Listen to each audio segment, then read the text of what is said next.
విద్యార్థి యువజన సంఘాల ఆధ్వర్యంలో రాజమండ్రి నందం గణరాజు సెంటర్లో విశాఖ ఉక్కుని ప్రైవేటీకరణ చేయొద్దని 50 మంది విద్యార్థులతో విశాఖ ఉక్కు పరిరక్షణ దీక్ష ఉదయం 11 గంటల నుండి సాయంత్రం 4 గంటలకు నిర్వహించారు. మాజీ ఎస్ఎఫ్ఐ నాయకులు టి అరుణ్ గారు పూలదండలు వేసి దీక్ష కార్యక్రమాన్ని ప్రారంభించారు. ఈ కార్యక్రమంలో ఎస్ఎఫ్ఐ జిల్లా అధ్యక్ష కార్యదర్శులు Y Bhaskar, N Raja, PDSU రాష్ట్ర ప్రధాన కార్యదర్శి ఎస్ కిరణ్ కుమార్, డివైఎఫ్ఐ నాయకులు వి రాంబాబు గారు మాట్లాడుతూ విశాఖ ఉక్కు పరిశ్రమను ప్రైవేటీకరించే విధానాలు కేంద్ర ప్రభుత్వం మానుకోవాలని, విశాఖ ఉక్కుకి సొంత గనులు కేటాయించాలని, విశాఖ ఉక్కుని సెయిల్లో విలీనం చేయాలని కోరారు.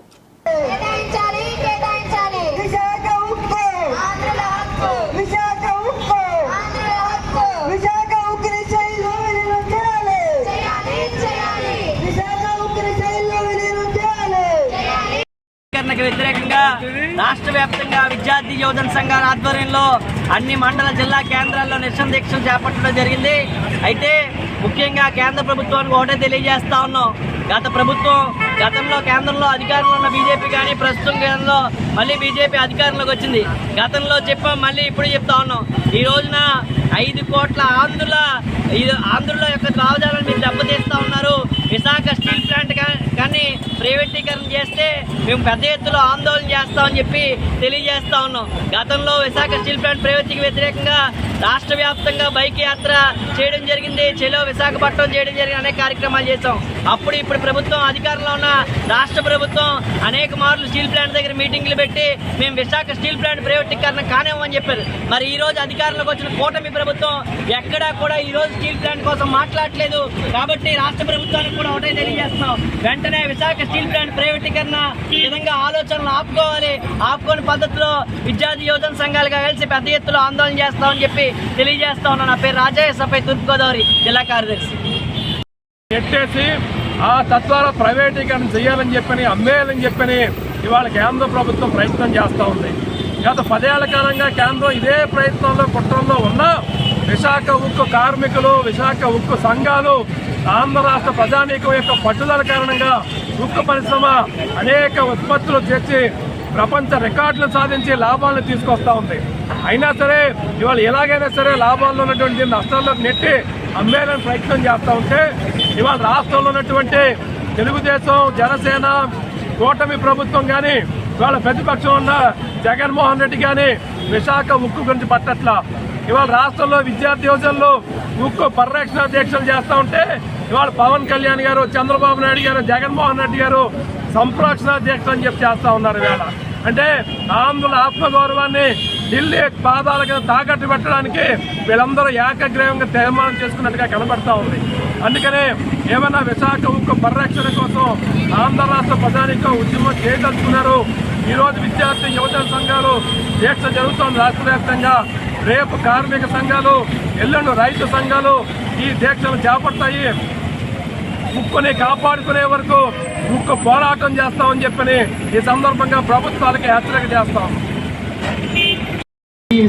ఎస్ఎఫ్ఐ, ఏఎస్ఎఫ్, ఏఐవైఎఫ్ అలాగే ఇతర విద్యార్థి సంఘాలు, యువజన సంఘాలు ఆధ్వర్యంలో ఈరోజు విశాఖ ఉక్కు ఫ్యాక్టరీ ప్రైవేటీకరణకు వ్యతిరేకంగా ఈరోజు నిరసన దీక్షలు జరుగుతూ ఉన్నాయి. దీనిలో భాగంగా చూసుకున్నట్లయితే దాదాపు ఇప్పటికే మనం ప్రభుత్వాన్ని డిమాండ్ చేస్తూ ఉన్నాం. గతంలో కూడా బైక్ ర్యాలీ విద్యార్థి సంఘాలన్నీ కూడా పెద్ద ఎత్తున యువజన సంఘాలు కూడా చేయడం జరిగింది. దీన్ని మొత్తం గుంటూరు దగ్గర నుండి విశాఖ ఉక్కు ఫ్యాక్టరీ దాకా కూడా పెద్ద ఎత్తున ర్యాలీ చేశాం. దాని సందర్భంగా నరేంద్ర మోడీ గారికి హెచ్చరించాం. ఆ రోజే దాదాపు 32 మంది బలిదానాలతో ఏర్పాటైనటువంటి విశాఖ ఉక్కు ఫ్యాక్టరీని మీరు ప్రైవేటీకరణ చేయడం దుర్మార్గం అని చెప్పేసి ఆ రోజు చెప్పడం జరిగింది. పక్కన ఉన్నటువంటి బ్రాహ్మణి కంపెనీకి మీరు గన్లు కేటాయిస్తున్నారు తప్ప కనీసం ఏదైతే విశాఖ ఉక్కు ఫ్యాక్టరీ ఉందో దాని గన్లు కేటాయించడంలో ఈరోజు ప్రభుత్వం, కేంద్ర రాష్ట్ర ప్రభుత్వాలు విఫలమవుతూనే ఉన్నాయి. కాబట్టి ఇప్పటికైనా సరే దీన్ని సెయిల్లో కలపాలని చెప్పేసి మనం చెప్తా ఉన్నాం. నాడు ప్రజాప్రతినిధులు దాదాపు 67 మంది ప్రజాప్రతినిధులు ఈ విశాఖ ఉక్కు ఫ్యాక్టరీ కోసం రాజీనామా చేసిన చరిత్ర విశాఖ ఉక్కు ఫ్యాక్టరీకి ఉంది. దాదాపు విశాఖ ఉక్కు ఆంధ్రుల హక్కు అని చెప్పి ఆ రోజే చెప్పడం జరిగింది. దాదాపు కరోనా సమయంలో కూడా ఈ దేశానికి ఆక్సిజన్ సిలిండర్లు కూడా సప్లై చేసిన చరిత్ర విశాఖ ఉక్కు ఫ్యాక్టరీకి ఉందని చెప్పి మరొకసారి మేము చెప్పదలుచుకుంటా ఉన్నాం. ఇప్పటికైనా సరే కేంద్ర రాష్ట్ర ప్రభుత్వాలు ఈ ప్రైవేటీకరణ ఆపాలి. గత ప్రభుత్వంలో కూడా జగన్మోహన్ రెడ్డి కూడా రియల్ ఎస్టేట్ వ్యాపారాలు చేసుకోమని చెప్పి సలహాలు ఇచ్చాడు. ఇది చాలా దుర్మార్గం అని చెప్పి ఆ రోజు కూడా పెద్ద ఎత్తున విద్యార్థి యువజన సంఘాలు ఆందోళన చేపట్టడం జరిగింది. కాబట్టి ఇప్పటికైనా సరే కళ్ళు తెరుచుకుని కేంద్ర రాష్ట్ర ప్రభుత్వాలు ఈ విశాఖ ఉక్కు ఫ్యాక్టరీ ప్రైవేటీకరణని తక్షణమే ఆప్ చేయాలి. అలాగే సొంత గనులను కేటాయించాలి, సెయిల్లో విలీనం చేయాలని చెప్పేసి ఈ సందర్భంగా డిమాండ్ చేస్తా ఉన్నాం. నా పేరు కిరణ్ కుమార్, PDSC రాష్ట్ర ప్రధాన కార్యదర్శి. విద్యార్థి లోకానికి అందరికీ కూడా కమ్యూనిస్ట్ నాయకులకి అందరికీ కూడా వారి యొక్క సంపూర్ణ మద్దతు తెలియజేయడం కోసం రేపు విశాఖపట్నం స్టీల్ ప్లాంట్కి వెళ్తున్నారు. మరి ఈరోజు మనం స్టీల్ ప్లాంట్ ప్రైవేటీకరణ అనేది చాలా హాస్యాస్పదమైనటువంటి విషయం. మన భారతదేశంలో ఇద్దరు వ్యక్తులు ఈ దేశాన్ని అమ్ముతున్నారు. ఇద్దరు వ్యక్తులు వాటిని కొనుక్కున్నట్టుగా నటించి దోచుకుంటున్నారు. ఆ ఇద్దరు ఎవరంటే నరేంద్ర మోడీ, అమిత్ షా. ఈ నలుగురు కూడా గుజరాత్ రాష్ట్రానికి చెందిన వ్యక్తులు.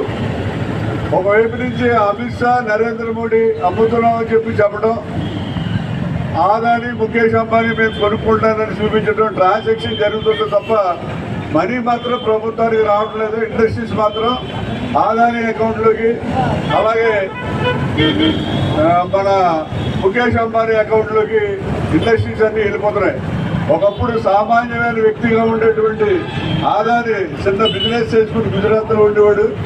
ఈవేళ మన నరేంద్ర మోడీ గారికి బినామీగా తయారయ్యి ప్రపంచంలోనే అత్యధిక కోటేశ్వరుడిగా ఈవేళ ఆదాని అయ్యాడు.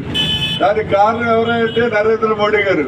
నరేంద్ర మోడీ గారు విదేశ పర్యటనకి వెళ్తున్నాడు. ఇవన్నీ తరచు మనకు తెలుసు. 4-5 ఏళ్ళ నుంచి ఆయన విదేశ పర్యటనకి వెళ్ళి వచ్చిన వెంటనే అక్కడ ఏదో ఇండస్ట్రీ ప్రాజెక్టు ఆదాని గారి అకౌంట్లోకి వెళ్ళిపోతుంది. వాళ్ళతో అగ్రిమెంట్ చేసుకోవడం, అది ఆదాని అకౌంట్లో పెట్టడం.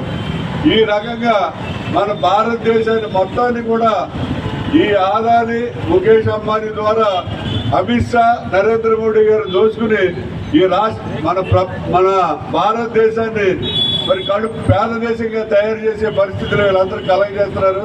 ఇక విశాఖ స్టీల్ ప్లాంట్ విషయానికి వస్తే, విశాఖ ఉక్కు, ఆంధ్ర ఉక్కు అని మన అనేక మంది పోరాటాలు చేశారు. 35 మంది స్టీల్ ప్లాంట్ కోసం ప్రాణాలు అర్పించారు. అటువంటి స్టీల్ ప్లాంట్ ని ఈవేళ ప్రైవేటీకరణ చేయించడం అంటే చాలా దారుణం. ఆ రోజుల్లో విద్యార్థులు కూడా స్కూళ్ళు, కాలేజీలు అన్ని మానేసి రోడ్ల మీద వచ్చి యుద్ధం చేసి, గొడవలు చేసి, ఎంతో రైలు రోగాలు, రాష్ట్ర రోగాలు అన్ని చేసి విశాఖ ఉక్కు, ఆంధ్ర ఉక్కు అని చెప్పి విశాఖ ఉక్కుని సాధించడం జరిగింది. అటువంటి ప్రాణ త్యాగాలు చేసి సంపాదించినటువంటి విశాఖ ఉక్కు ఫ్యాక్టరీని ఈవేళ ప్రైవేటీకరణ చేస్తాననే ధైర్యం నరేంద్ర మోడీకి ఎలా వచ్చిందని చెప్పి ప్రశ్నిస్తున్నాం. ఈవేళ కనుక నరేంద్ర మోడీ కనుక ఈ విశాఖ స్టీల్ ప్లాంట్ కనుక ప్రైవేటీకరణ చేసే పరిస్థితి వస్తే నరేంద్ర మోడీని ఎవరు ఆంధ్ర ప్రజలు ఆంధ్రాలో అడుగు పెట్టే పరిస్థితి రానవరం. అసలు నరేంద్ర మోడీ అని కూడా ఆంధ్రలోకి వచ్చే పరిస్థితి కూడా ఉంటుందని చెప్పి ఈ సందర్భంగా తెలియజేస్తున్నాం. స్టీల్ ప్లాంట్ అనేది ఆంధ్రలోకి హక్కు, విశాఖ ఉక్కు ఆంధ్ర హక్కు. దాన్ని కాపాడుకోవడం కోసం ఆంధ్ర రాష్ట్రంలో ఉన్నటువంటి ప్రజలు అవనండి, వ్యాపారస్తులు అవనండి, రైతులు అవనండి, అందరూ కూడా ఏకతాటిపై మళ్ళీ ఉద్యమం చేయడం జరుగుతుంది. ఫైనల్ గా నేను చెప్పేది ఏంటంటే, steel authority of India limited sale ఉంది. మీరు కావాలనుకుంటే దీన్ని తీసుకెళ్లి సేల్లో కలపండి. సేల్లో ఇక్కడ ఉన్నటువంటి ఈ ఉక్కు ఫ్యాక్టరీలు అన్నింటికీ కూడా దీన్ని కూడా కలిపితే దాటితో పాటు రన్ అవుతుంది. లేదా మన స్టీల్ ప్లాంట్కి, వైజాగ్ స్టీల్ ప్లాంట్ ప్రత్యేకంగా గనులు కేటాయించండి. ఆ గనులు కేటాయించేసిన మొదటి నుంచి అడుగుతున్నా సరే మీరు ముందుకు రావట్లేదు. ఈ ఫ్యాక్టరీని కావాలని రాష్ట్రంలోకి తీసుకెళ్లి దివాలా చూపించి దీన్ని ఏదోలాగా ఆదానికో, ముఖేష్ అంబానీకో అంటగట్టాలని ప్రయత్నం చేస్తారు. ఆ ప్రయత్నాన్ని మేము అందరూ కూడా అడ్డుకుంటామని చెప్పి ఈ సందర్భంగా నరేంద్ర మోడీ గారిని హెచ్చరిస్తున్నాం.